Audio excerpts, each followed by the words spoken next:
रायगड सम्राट अल्पावधीत लोकप्रिय ठरलेले रायगड सम्राट रयतेच्या सेवेसाठी सदैव पुढे. रायगड सम्राट राजकीय, सामाजिक, शैक्षणिक, शेतीविषयक अचूक बातम्यांसाठी रायगड सम्राट न्यूजला सबस्क्राईब करा.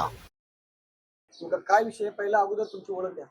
मी गजानन आत्माराम मुंबईकर, तलोजा गावचा रहिवासी असून ऑल इंडिया ह्युमन राईट्सचा पनवेल तालुका अध्यक्ष आहे. माझ्या वतीने, माझ्या गावाच्या वतीने मी सर्वत्र तक्रारी दिल्या आहेत, परंतु काही विकास होत नाही गावाचा. पाण्याची समस्या, रस्त्यांची समस्या, आणखी काही समस्या, भरपूर समस्या आहेत. आणि साईडला आमच्या बाजूला बिल्डर शॉबे आलेली आहे. त्यांनी जो कंपाऊंड घातला आहे त्या कंपाऊंडमुळं आमच्या गावात पावसाळ्याचा पाणी घुसण्याची शक्यता आहे. त्याच्यामुळं ते आम्हाला हे करून बघले. तक्रारी महानगरपालिका, सिडको प्रशासन, नावडा महानगरपालिका यांच्याकडे तक्रारी केलेली मंत्रालयात. याच्या अगोदर 2024ला उपमुख्यमंत्री शिंदे असताना त्यांना पण मी तक्रार दिलेली आहे. गटर लाईन आणि या नाल्यामध्ये एवढी घाण आहे, एवढ्या मच्छर का तुम्ही जर रात्री जर संडासमध्ये बसत असेल ना, तुम्हाला बॅट किंवा गुड नाईट लावूनच बसावं लागतं. तसं बसताना येत नाही. आणि नाल्याचं काम अपूर्णच आहे. नाल्याचं काम पूर्ण अपूर्ण आहे, ते काय झालेलं नाही. आणि दुसरी गोष्ट म्हणजे गटर लाईन जी आहे ती पूर्ण कचऱ्याने भरलेली आहे. त्याच्यामुळे मच्छरचं जास्त साम्राज्य झालेलं आहे.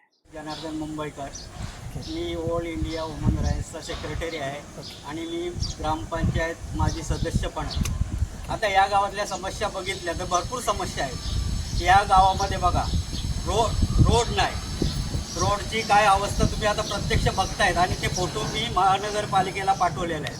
वास्तविक बघा, नाल्याची किती दुर्गंधी येते, तिथे मच्छर आहे, रोगराई इथे पसरलेली आहे, ती सुद्धा या लोकांना दिसत नाही. पाण्याची समस्या, आम्हाला पियाला पाणी नाही, याच्याकडे पण दुर्लक्ष आहे. टँकर येतात, ते 2 टँकर येतात, काही लोकांना पाणी मिळत नाही तर काही लोकांना मिळतं. या संदर्भात मी सुद्धा महानगरपालिकेच्या नगरसेवक आहेत, त्यांना मी त्यांच्याशी संपर्क साधला असता त्यांना अर्ज पण दिलेला आहे, तरी पण आधी पाण्याचं टँकर सुद्धा वाढलं नाही. दुसरी गोष्ट, स्मशानभूमी आहे.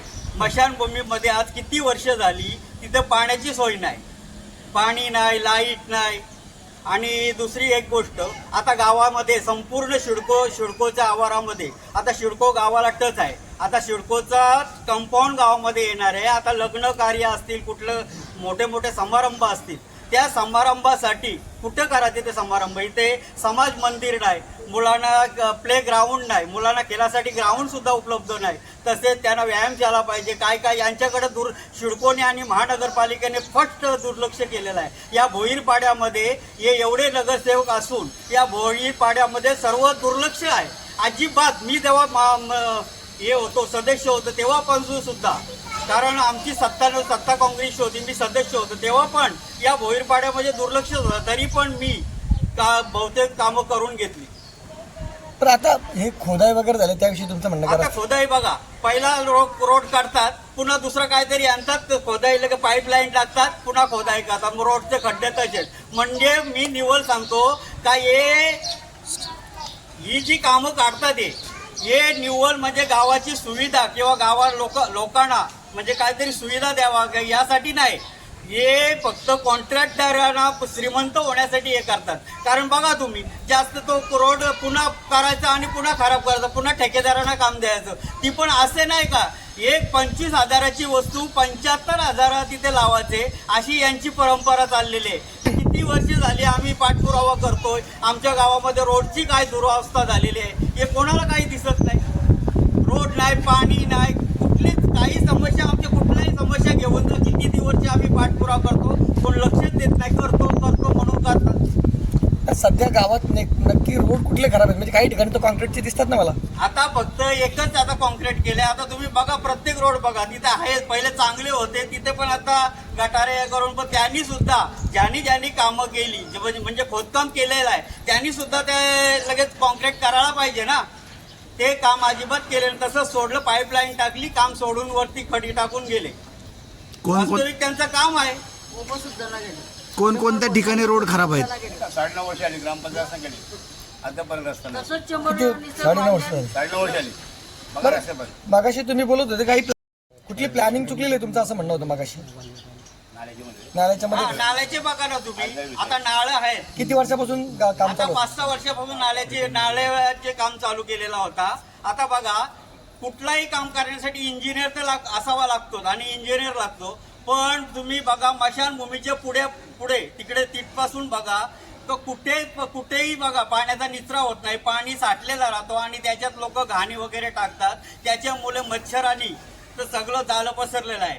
गावामध्ये रात्री झोपायचं कसं, हे लाईट गेल्यानंतर तर कायच परिस्थिती, प्रत्येकाला गुड लाईट वगैरे तर मच्छर अगरबत्त्या लावावं लागतात. त्यांच्यामुळं सुद्धा लोकांना, लहान लहान मुलांना त्याचा त्रास होतोय. ते दवाखाने बघावं लागतात आम्हाला ना. वास्तविक आम्हाला इथे दवाखानं सुद्धा नाही. महानगरपालिका असून दवाखान्याची काहीतरी एवढे पनवेल म्हणजे हे आहे महानगरपालिका, तिथे एक मोठा तलोजा सिटी एवढी मोठी असून तिथे वास्तविक मोठा हॉस्पिटल यायला पाहिजे. खारघरमध्ये बघा ना तुम्ही, किती मोठे हॉस्पिटल, ज्या सुविधा आहेत त्या खारघरमध्ये आहेत. आता पनवेलचा तुम्ही ते सांगता, पनवेल सिटी, पनवेल महानगरपालिका 1 नंबरवर आले, तुम्हाला पुरस्कार भेटला, 1 नंबर आले. पण आता इथं काय सुखसोयी का देऊ शकत नाही मग तुम्ही?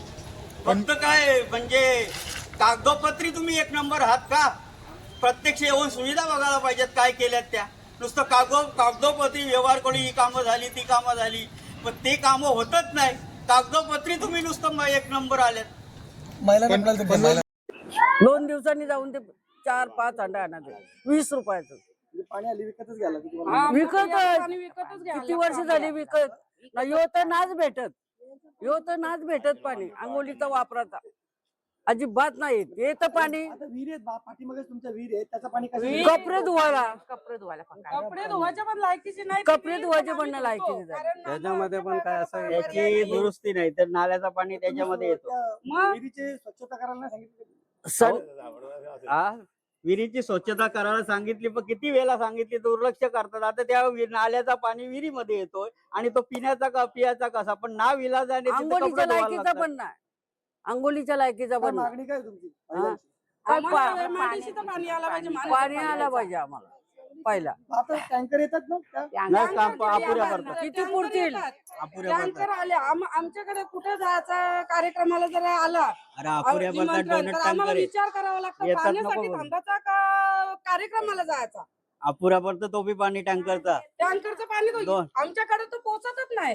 2 टन असतात. आमचं शेवटलं घर आहे, आमच्याकडे पोहोचतच नाही. आम्हाला तर आतला अजिबात एवढं पाण्याची समस्या नसती ना. तो माणूस आज इथं उभा राहिला नसता. त्यांच्या गुडघ्यांकडे बघा तुम्ही. अजिबात ना. त्यांना त्या उभ्या राहायच्या लायकीच्या एक नाही, पोरगी पण आहे. कशासाठी ती पाणी वापराचं नाही. पाणी भरील आणि का पियाचं आणील. तो पियाचा जवळ आहे. पावसाळ्यापूर्वी आता कुठली कामं झाली पाहिजे तुम्हाला असं वाटतं? आम्हाला पहिलं पाण्याचं झाला पाहिजे. पाणी रस्ता आम्ही तर थोडे आम्हाला दिवस राहणार आहोत. आणि आहोत नाल्याची पण दुसरी साफसफाई लोक पाहिजे. तरी व्यवस्थित पितील. आता पहिल्या प्रथम नाल्याची साफसफाई आताच्या आता ताबडतोब करणे गरजेचं आहे. आणि रस्त्यांची अपूर्ण कामं झाली आणि रस्त्याची अपूर्ण कामं जी राहिलेली आहेत ती पूर्ण ताबडतोब पावसाच्या अगोदर व्हायला पाहिजेत. आणि आता हे सिडको लावतं असं संडासचे निवेदन चंबर आहे. खोदल्यात. लहान लहान नुसतं मुलांना चंबर एवढी बांधून रोगाची ठेवल्यात. समस्या पाईप वाढलेली टाकल्यात. आहे. गल्या बिल्या सगळ्या खोदलेल्या तशाच ठेवल्या आणि त्यांचा कोबा सुद्धा न केला. आता हे पावसाळ्याचं पाणी किती पडतं, किती जणांचं नाले आहेत, सगळं पाणी घरामध्ये जिरतं. कोबा सुद्धा न त्याही केला.